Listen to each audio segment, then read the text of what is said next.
à tous et bienvenue dans ce premier épisode de cette nouvelle saison de Chez vous. Comme c'est déjà la rentrée et qu'on est tous un petit peu nostalgiques de nos vacances, on a décidé de prolonger l'été et de vous emmener découvrir Piriac-sur-Mer. Cette commune est située à peu près 90 km à l'ouest de Nantes et à une trentaine de kilomètres au nord-ouest de Saint-Nazaire. Elle compte 2230 habitants, les Piriacais et les Piriacaises. Cette station balnéaire comporte de nombreux attraits et ce n'est pas pour rien qu'elle a fini en 5e position de l'émission Le village préféré des Français. Alors dans ce premier épisode, on a décidé de vous emmener en balade avec Michel Garnier au niveau du littoral et de la pointe du Castelli où je me trouve actuellement.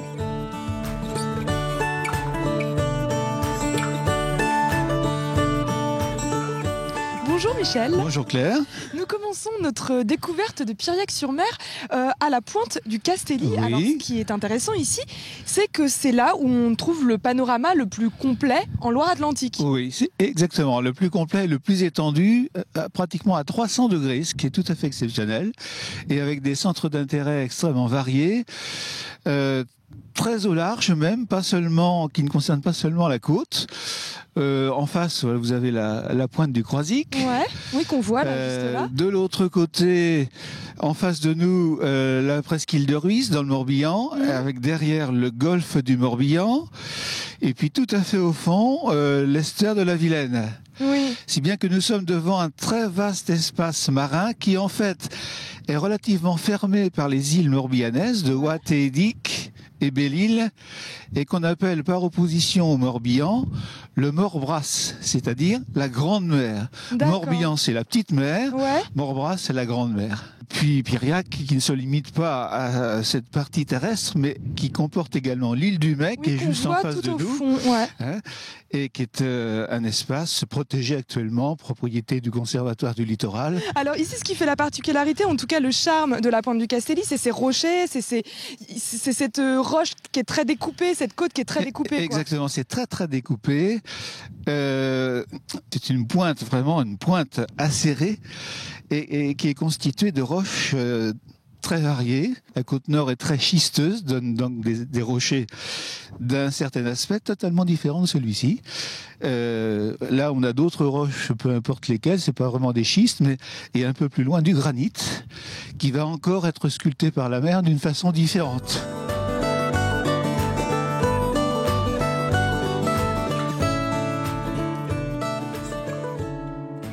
Alors ici, là, ce qu'on trouve derrière nous et que les spectateurs voient, c'est ce qu'on appelle le tombeau d'Almanzor. Oui. Je ne sais pas comment on dit. Bref, c'est toute une histoire, mais c'est un rocher que les Piriacais connaissent très bien. Oui, alors nous avons quitté la pointe qui est un peu schisteuse, avec des rochers, vous voyez, très orientés vers le large. Et là, nous arrivons sur la partie granitique. Donc avec des reliefs, des modes d'érosion par la mer qui sont complètement différents. Et là, nous avons un exemple très célèbre qui est le fameux tombeau que les Piriacais comparaient plutôt à un gros tonneau. Ils étaient très prosaïques, beaucoup plus prosaïques.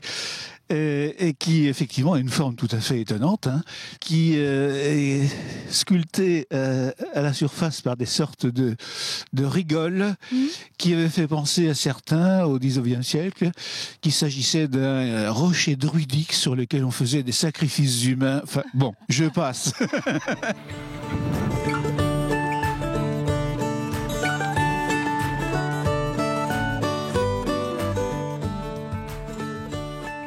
Alors là, Michel, on se trouve dans l'anse de l'Hérat. C'est vraiment un endroit typique et très particulier de Piriac-sur-Mer. Oui, c'est un endroit absolument charmant qui peut paraître minuscule et qui en fait a eu dans le passé une activité très intense.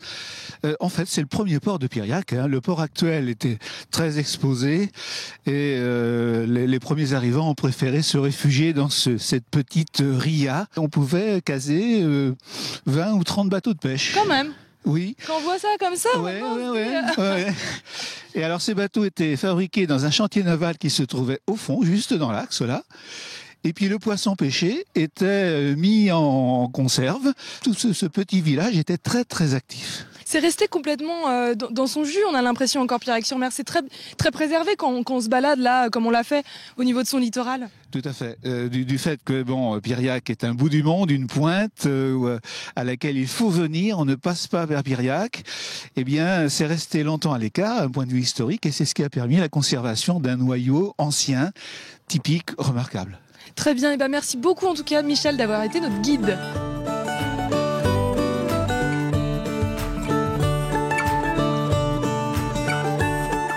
Chez vous, c'est fini pour ce soir. On se donne rendez-vous demain pour une autre balade, mais dans le bourg de Piriac cette fois-ci.